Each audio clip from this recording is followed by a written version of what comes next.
historic unemployment numbers. With me today, David Agostino from MassHire. David, welcome back to the show. Thanks, Paula. Always good to see you. And historic unemployment here that we've experienced, even on Cape Cod, even in January, December. I'm somewhat dumbfounded. I mean, you can only do so much. We'll talk about the November numbers. Those are the most recent ones. But right. The Barnstable County is 3.5% unemployment. And that's down from 4% a year ago. I mean, that's November. I mean, you just can't go any lower. And, Dukes County is at 4.3 and Nantucket's at 3.7. These are historically low unemployment numbers, and it's great news for people who are looking for work. It's not great news for employers who, even during the winter now, are having trouble filling their positions. Right, and we're not talking, high-level positions. We're talking, all skill levels. Right down the ladder here is that everyone's looking for bodies. Absolutely. And, I would say that for a lot of organizations, the high-level positions are always difficult to fill in this area. The banks always talk to me about their difficulty, about how they have to go off Cape for a lot of their VP and above talent, and that hasn't changed. But for entry-level positions, for carpenters, landscapers, you name it, our employers are struggling. Right.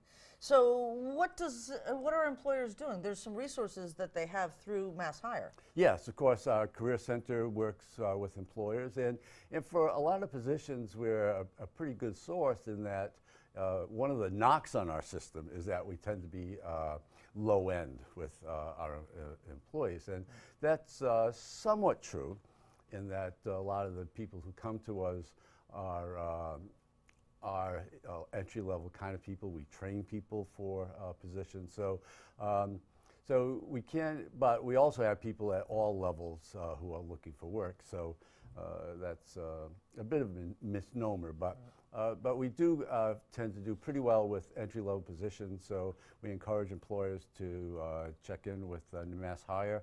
You can just go to the website and I don't know. It used to be capejobs.com. I don't know what the hell it is now. I think you might be able to still get there. But as an employer, you can go on the website, you just register, and then you can have full access to all the services there. Someone will contact you and help you source employees to fill your jobs. Right. So, we're talking opportunity here on Cape Cod for employment. This past week was a really cool event that was called Waterworks. It was all surrounded about the blue economy. MassHire was a sponsor of that event. Yep. How did that go? It went pretty well. We had, I would say there were at least 250 to 300 high school students who attended. And of course, this is piggybacking on our Construction Career Day. It's the same type of event.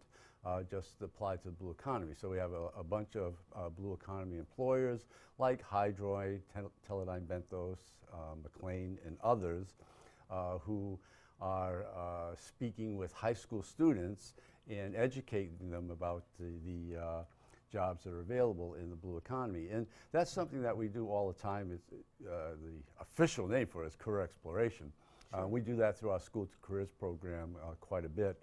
And it's exciting to have this kind of STEM-related activity in the blue water economy being presented to students for their potential employment. That and learning career paths, what they can do in high school and early college to get through into some of those careers as well. Oh, absolutely. I mean, it's all the way from up to marine engineering and those areas, and lots of stops in between. And it's not all for high school students.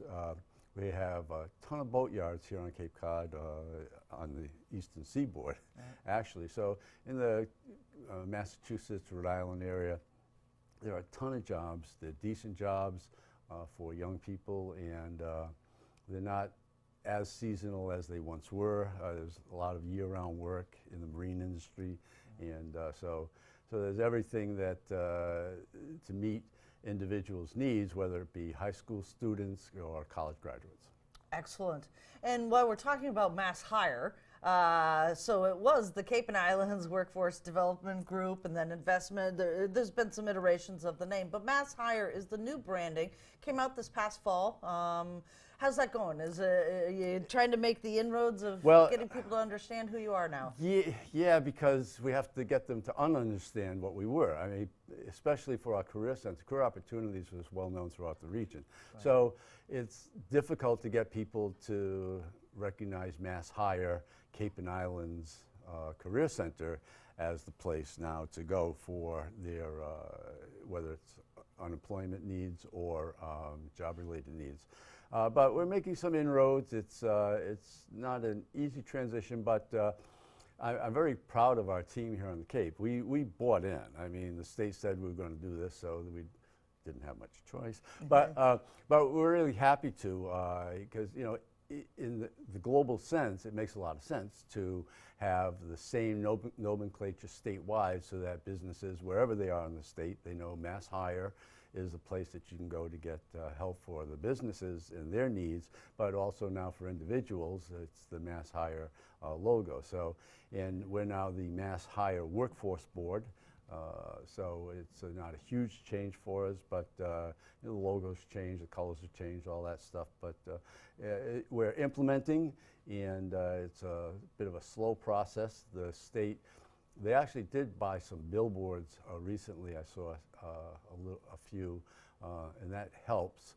But I'm not sure they're making quite the investment that I would like to see them make in the new brand. I mean, any company that rebrands would spend a ton of money through social media and other communication media to be able to get people to recognize the new nomenclature.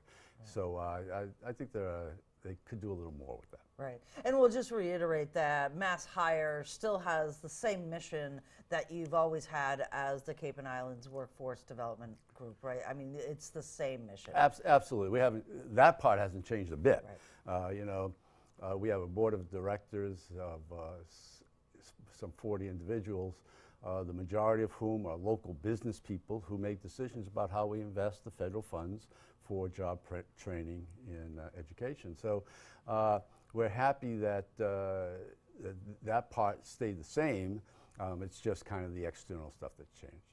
Excellent. Well, MassHire, right? You got it. We're just going to keep saying it until it clicks with everybody. Thanks so much for being with us again today, David. My pleasure. Good to see you, Paula.